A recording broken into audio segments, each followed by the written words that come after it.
welcome to this week's episode of At the Boundary, the podcast from the Global and National Security Institute at the University of South Florida. I'm Jim Cardoso, Senior Director for GNSI, and your host for At the Boundary. Today on the podcast, we're bringing in a trio of guests to discuss what looks to be the next evolution of nuclear warfare, space-based nuclear weapons. This will be an intriguing conversation, but first, a couple of notes to tell you about.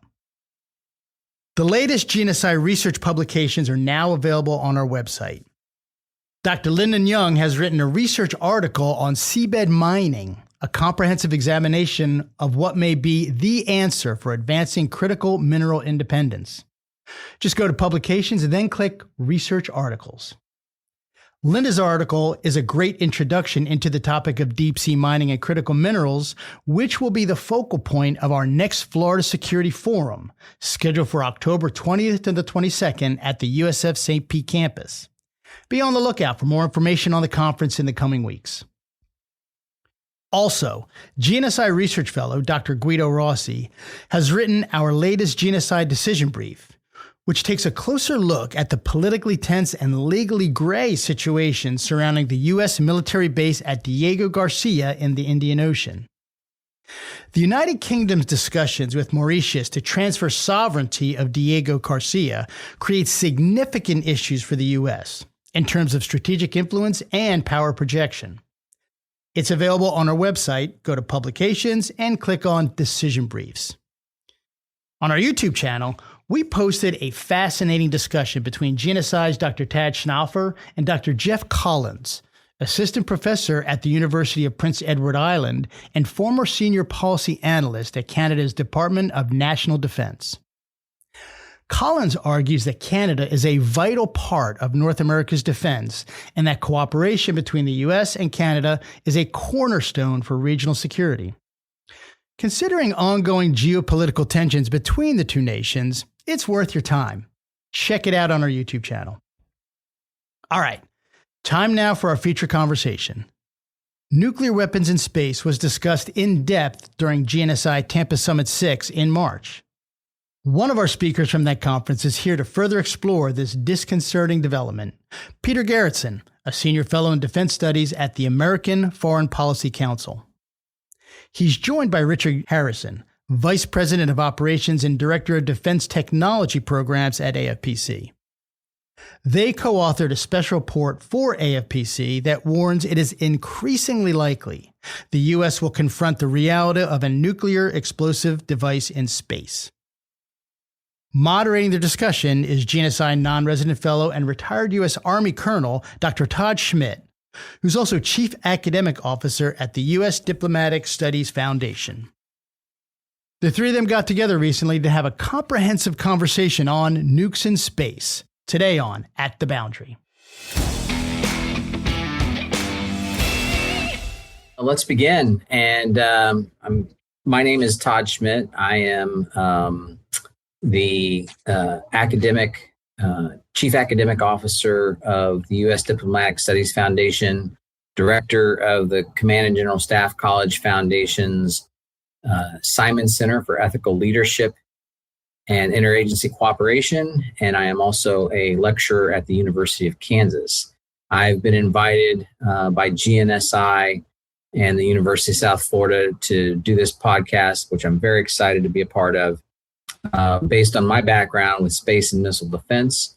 And I'm also a senior research fellow with GNSI. Gentlemen, I'd ask you, starting with Rich, if you could just give maybe a 3-minute introduction of yourself. Sure. Thanks for the opportunity, Todd, and GNSI. We're happy to be on this podcast. So my background is aerospace engineering. I work at the American Foreign Policy Council, and I'm a vice president of operations, and I run our defense technology program and our space policy initiative with my colleague here, Peter Garretson. We've been working on this initiative since 2019. We've published a few books, The Next Space Race, and then more recently, Space Shock. And then as the purpose of this call, we're here to discuss a space nuclear weapons analysis. So looking forward to jump into the conversation. Great. Thank you, Rich. Peter? So my name is Peter Garretson. I am a senior fellow in defense studies at the American Foreign Policy Council. Generally, I focus on sort of the nexus of the space industrial base and commercialization and national security in space. And I am one of the co-authors of the special report on nuclear weapons in space. So an incredible paper on a very salient topic, especially as we think about just really what's going on in the space domain. Not just the commercialization of space, but also the militarization of space. Could you, one of you, start with maybe just a short description of what really motivated you to, obviously pursue this line of research and writing, and then kind of lead that towards the impetus of the paper? Sure. So I would say there were two motivations. One was we had completed our book Space Shock, and it was clear, to the funder of that project that they were curious how we would explore a scenario based upon the new revelation that Russia might be pursuing such a weapon. On my end, it was very clear to me that even though I had a hazy notion of this threat, I wasn't in a position to provide any kind of meaningful policy advice. And since I had a pretty broad background in space and its challenges, the fact that I didn't have a clear idea about what exactly this threat meant, what it would do, meant that I wasn't in a position to have a good conversation with policymakers. And that made me suspect that very likely policymakers also had only a hazy notion about what the threat meant and what we would need to do about it. And just to jump in and piggyback on what Peter was saying, when we're trying to think through what we're structuring for our next projects, we spent 2 books advocating for why the U.S. should take a proactive approach to space as in the next space race. And then the second book was on what happens if you don't take a proactive approach and you sit back and what happens. Now, the reality is we realize that the investments in space are really important. And we've already gone down that path. There's lots of companies that are mega constellations. We use it for a lot of different resources. The reality is a nuclear weapon detonation in space is a great equalizer, right? It could really wipe out everything. So we really wanted to get a sense for what would happen if this horrible event could take place. It makes sense to write about it. And if we're not prepared, what should we be doing? So that analysis just wasn't really out in the public domain. And we thought maybe we would be able to help contribute. And again, it's not just the Rich Harris and Peter Garretson show with this project. We did a lot of wargaming with very senior people in different facets of the space community. Excellent. So, it's not so much that our adversaries have to match us with what we're doing. It's really just the ability to neutralize us in so many ways. And the incredible advancements that we've made with, what SpaceX is doing, what Blue Origin is doing, although they've had recent setback with New Glenn. They don't have to match us. They don't have to pace us. All they have to do is neutralize us. Can you talk a little bit about what the effects are? We'll get into some of the specifics, whether it's, low Earth orbit or high altitude. But just help Americans and listeners understand what the impacts of a nuclear detonation in space means for us, just in everyday life. Sure. So first of all, we have to say that how it affects us matters tremendously what altitude and what inclination the explosion takes place at. There are, it's particularly bad if it's in a high inclination, and it's particularly bad if it's in low Earth orbit. And that is because we have these, the Earth is a giant magnet, and it creates these donuts where particles get trapped, and those, which are called Van Allen belts, can certainly trap the outputs of a nuclear weapon. But as you get above those, into geostationary orbit, it's much less severe. So, basically, there's no atmosphere. So when a nuclear weapon explodes, it delivers a bunch of prompt radiation, X-rays and gamma rays and neutrons. And those, each have a certain kill radius, but they're, direct line of sight. And that can go out, from a few kilometers to have some upsets, maybe hundreds to thousands. But the thermal kill is pretty close. But if it happens in low Earth orbit, it's truly devastating, because what it does is a fission reaction produces an enormous amount of electrons, and those electrons get trapped and bounce back and forth in those radiation belts. And so even though, a nuclear weapon, might only immediately kill with thermal radiation, stuff that's fairly close to it on one side of the Earth and the other side is completely shielded, the stuff in low Earth orbit, as they orbit through, get continually bombarded with electrons. And, they're only built to withstand a certain amount of electron radiation over their lifetimes. And this takes it up, many orders of magnitude more. And so the long and short of it is basically everything in LEO, which is almost 90% of everything that's a satellite in space, goes dead in about a week. So let me just try to paint a picture for your listeners as to what that looks like for the average American, right? So Peter did a great job detailing the physics of it. This is, I like a lot of people picture a mushroom cloud going off when they think of a nuclear weapon detonation. But when we're talking about low Earth orbit, you might look up and not see or hear anything, but your life is going to be affected, right? In terms of, connectivity and applications, satellite internet, direct to phone services would suddenly fail. Many systems and applications depend on space-based services. You think about trying to get on your Lyft or, Uber, or, your Amazon package may not be coming. So supply chains will be affected. Public defense, law enforcement and military might have communication outages. It could cause problems for aviation.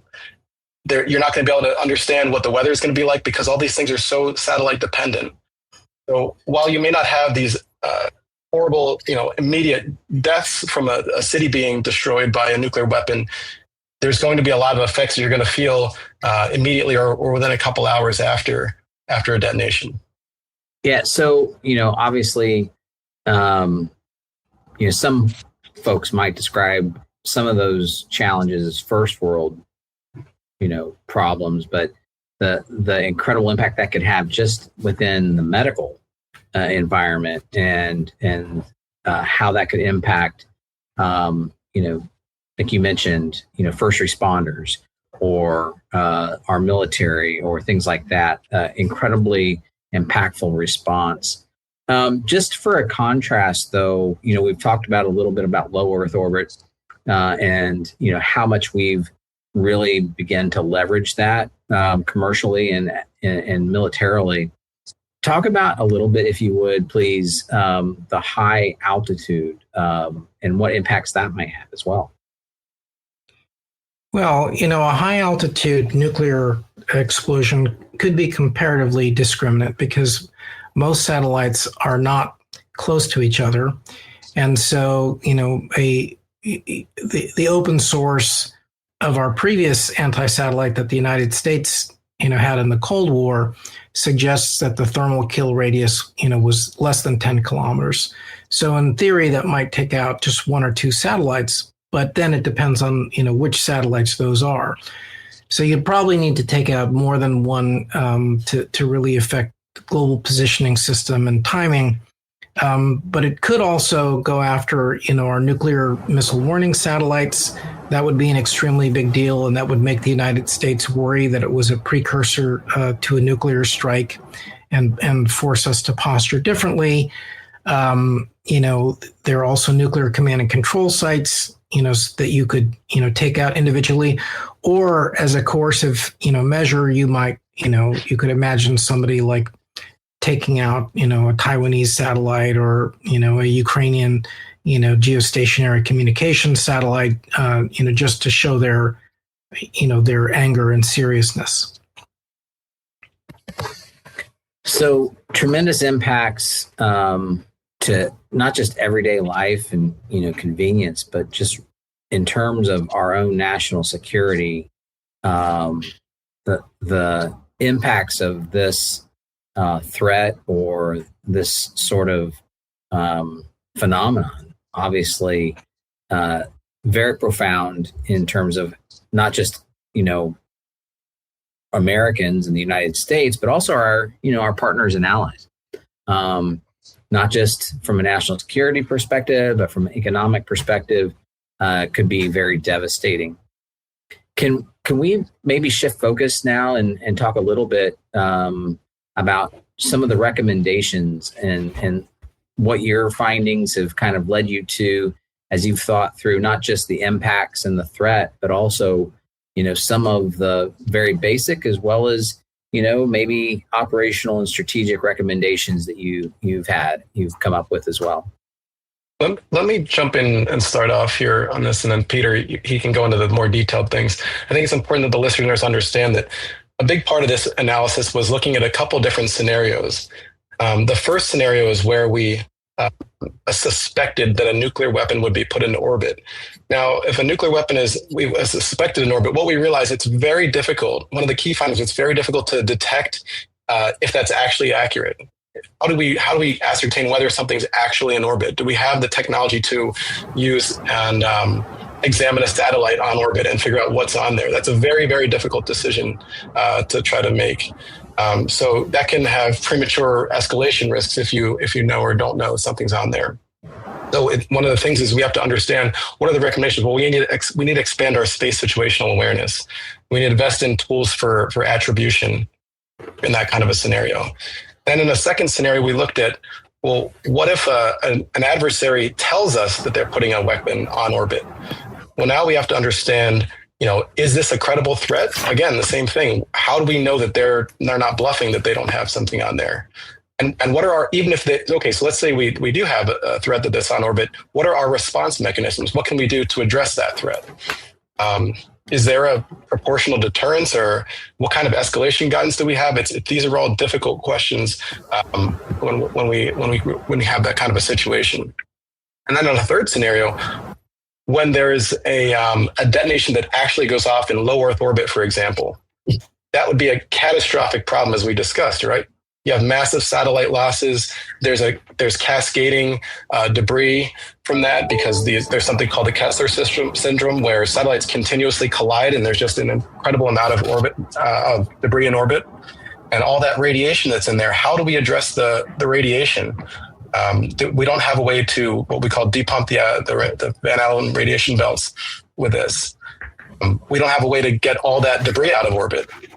So these are all things that we have to consider if something were to happen.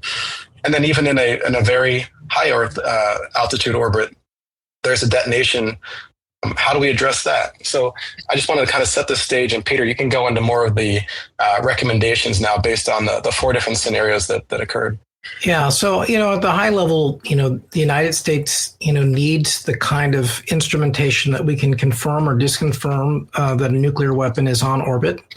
So that we're not reacting, to a bluff, or that we know in advance that there's something we need to react to. Secondly, we need tools to negate it. How to do that? There are a lot of potential ways that you might negate a nuclear weapon. But with the exception of maybe some cyber or electronic warfare tool. At present, it doesn't look like we have such a system fielded. And then, as Rich mentioned, we need a plan. Well, we need a plan for the first two. And so part of the recommendation, is that there should be, a CONOPS and checklist for this. And our report provides, a sense of what that might look like. But then, the ultimate catastrophe of somebody actually setting off a nuclear weapon, you have very little time to react. If you want to prevent the worst case Kessler syndrome, you need to deorbit satellites and move them, out of the worst radiation as soon as possible. And at present, it doesn't appear as if we have such a space traffic management system that sort of links where the space traffic is with where the radiation model says the radiation is, and can directly, give orders to the private sector. So we're not postured for that. And then the reconstitution, we have neither invested in the somewhat speculative technology to depump the radiation belts, which typically deal with a kind of low frequency that causes the electrons to bounce at a slightly more acute angle, and so they enter the poles instead of staying in the Van Allen belts, or putting up some of these long conductive tethers that might help equalize things. And then we don't have a stable of satellites to relaunch. And even if we did, they're probably not hardened. So, you could go as much as a year to 2 years before you're, the only thing you're doing is putting up, targets for the existing radiation. So all that, means that we're currently in a posture that, it's not a very strong deterrent posture. A stronger deterrent posture would be, we'll know if you put it up.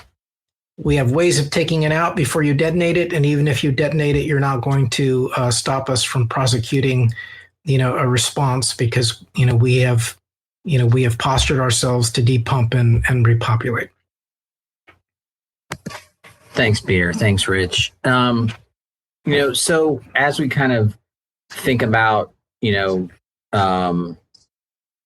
of those very impactful implications, effects, here's a, basic standard question you hear a lot. Like, if you had the ear of members of Congress, senior senators, or the president, in terms of national strategy, in terms of, and even from an alliance perspective with our partners and allies around the world, what would you be advising to them in terms of like priority, and what needs to take place from a policy perspective? Because, as often is the case, a lot of the solutions and a lot of the hurdles always come from a policy perspective.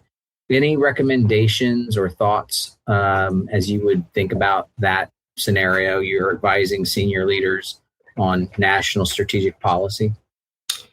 So I would first of all state that after, before we actually published, but after we had completed the report, the administration came out with the executive order on ensuring space superiority in December. And it's very clear that this is something that it expects the Department of War to incorporate in its strategy and be able to negate. And that's due in like 4 days or something like that.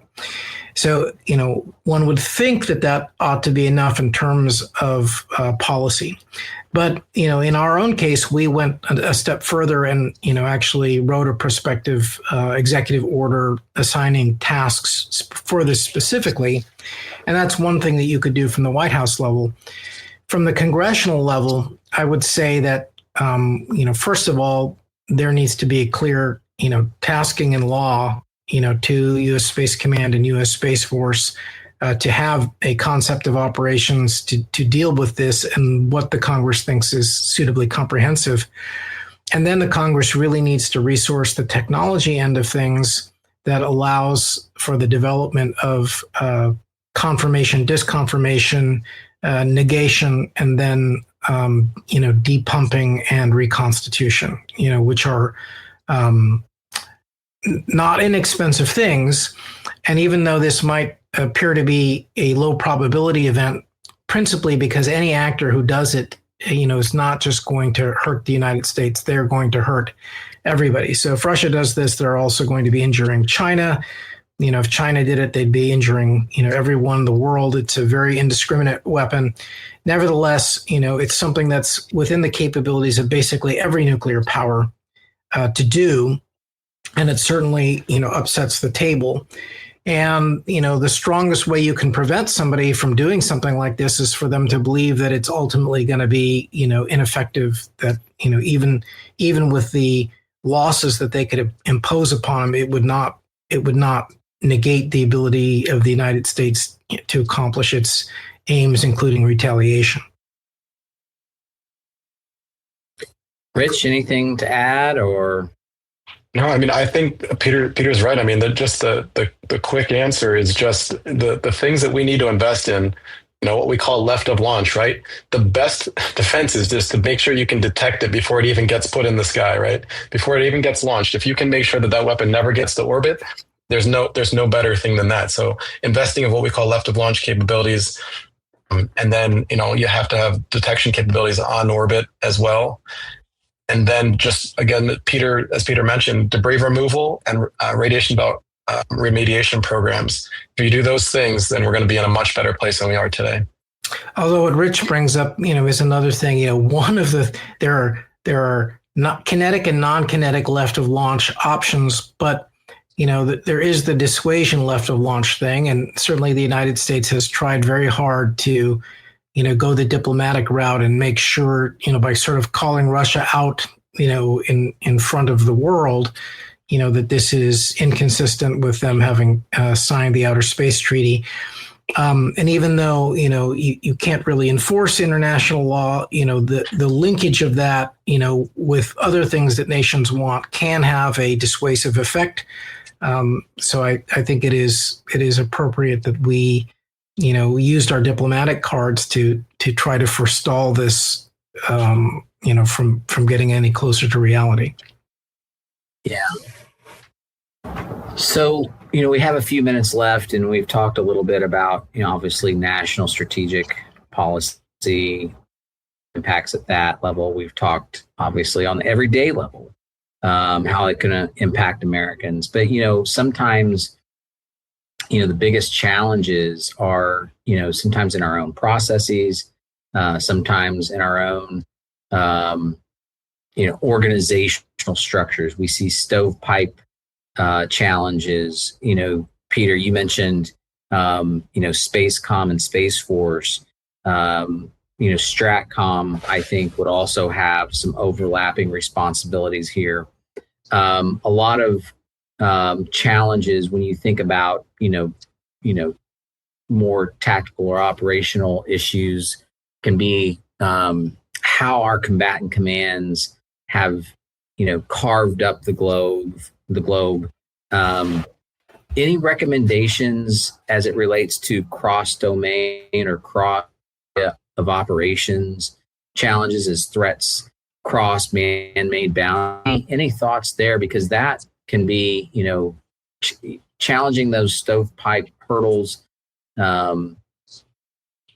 that can sometimes stymie reaction times or slow things down. Any thoughts on how those challenges impact how we can counter these threats? It's certainly not clear to me what the right solution is, because anytime you design an organization to optimize for one thing, it comes at a cost of other things. But let me just talk through what are challenges in this. So first of all, one of the things you didn't mention is going to be the DoD-DOE IC split. So, the expertise related to nuclear weapons, a significant part of that resides entirely outside the DoD in the DOE.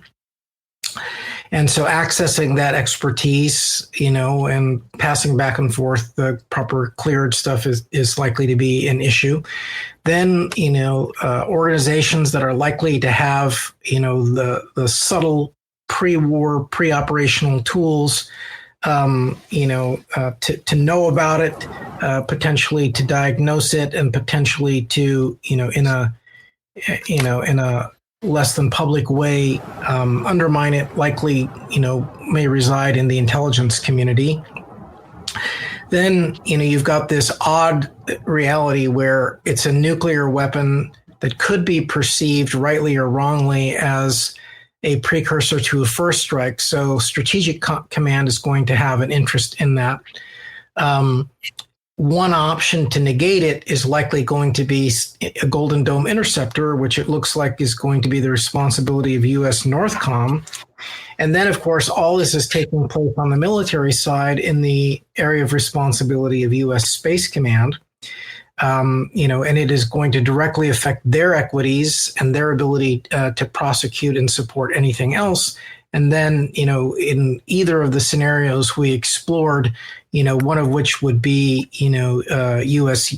EUCOM, related to a Ukraine scenario, or it would be, related to, a Taiwan conflict in Indo-PACOM. So all of those, are going to have opinions about what the proper response to such a thing should be, how it should be viewed. I'm pretty sure that in a terrestrial combatant command, they're going to see this as, an escalation, regarding their territorial conflict on Earth, and are going to be concerned about their loss of space services and their supporting space superiority. Space Command is going to be worried about, the fundamental survival of space and the survival of space, as a domain. U.S. Strategic Command is going to be, worried about whether or not this means, that they're close to executing, a nuclear response. And, NORTHCOM, is likely to have to, worry about whether or not they're going to be called upon to use the future Golden Dome. So it is a mess, and that is even assuming that there's no special capabilities tapped away in Cybercom or SOCOM, which there might be. There could be routes to negation in either of those.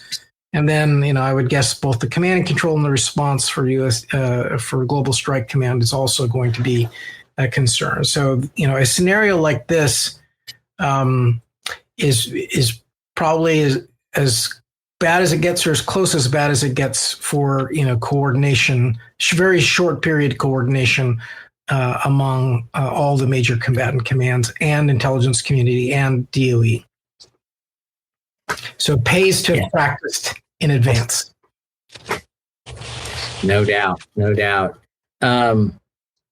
Just an incredible challenge on so many levels. Not just with the impacts that such a threat has, but the challenges bureaucratically that we have from a policy perspective nationally, and then as well as a challenge that we have as we think of it from an alliance perspective and how we tackle these things from an international allies and partners, because as you say, a global impact.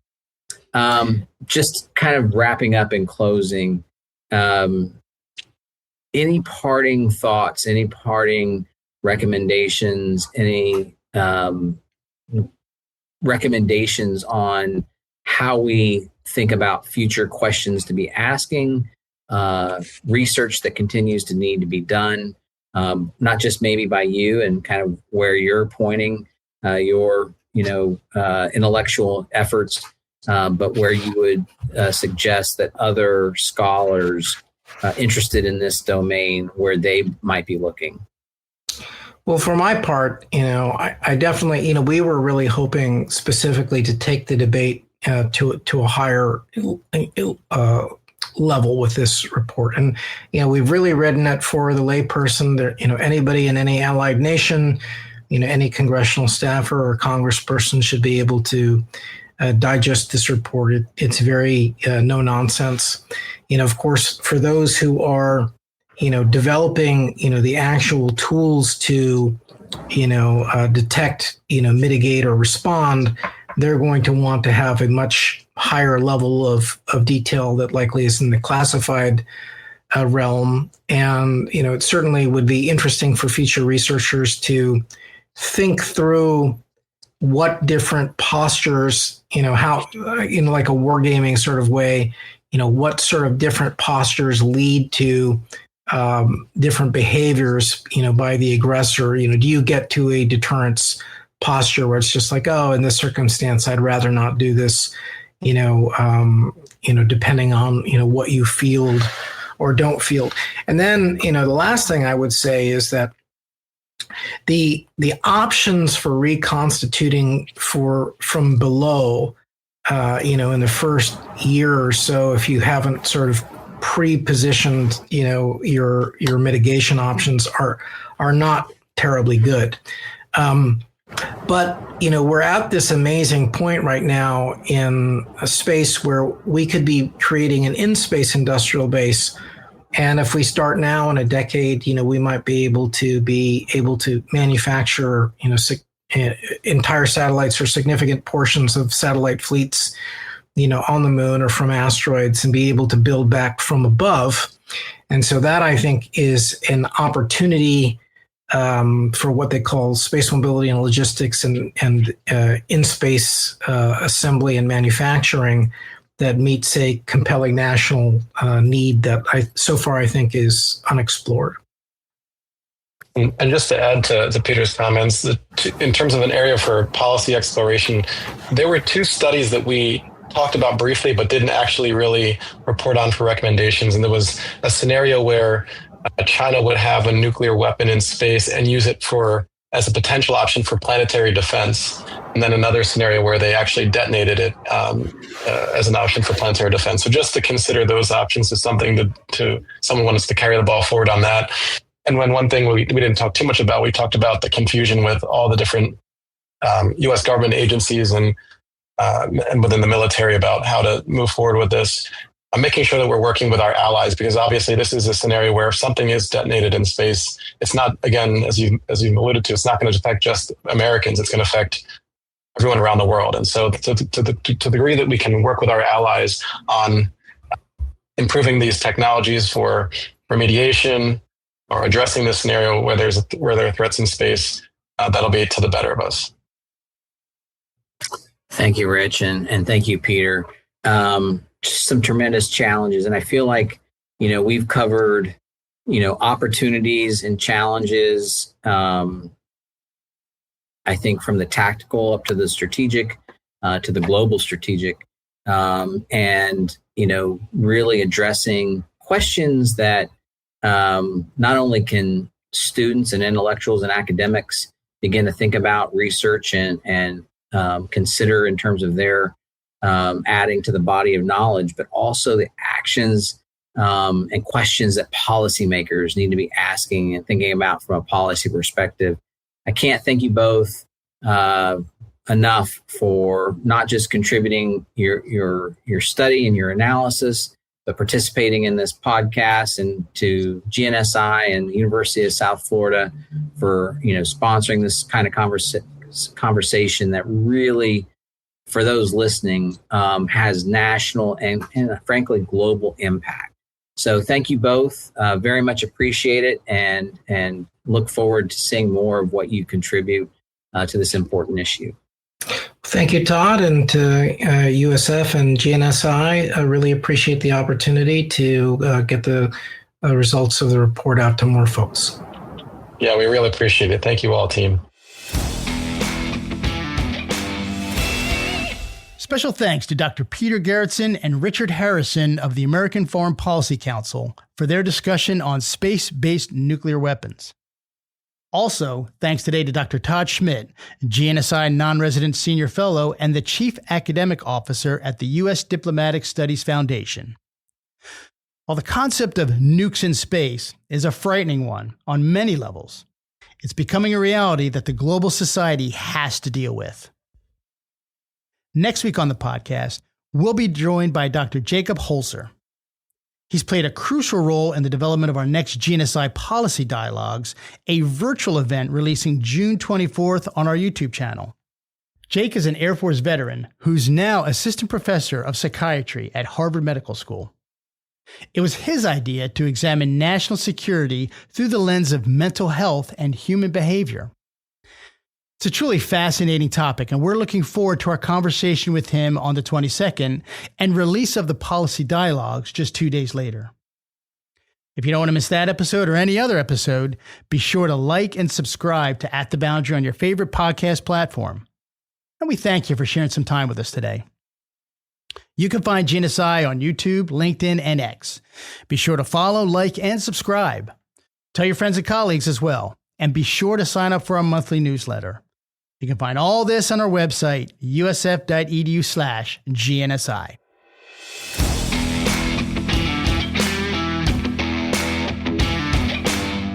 That's going to wrap up this episode of At the Boundary. Each new episode will feature global and national security issues we found to be insightful, intriguing, maybe controversial, but overall, just worth talking about. I'm Jim Cardoso, and we'll see you at the boundary.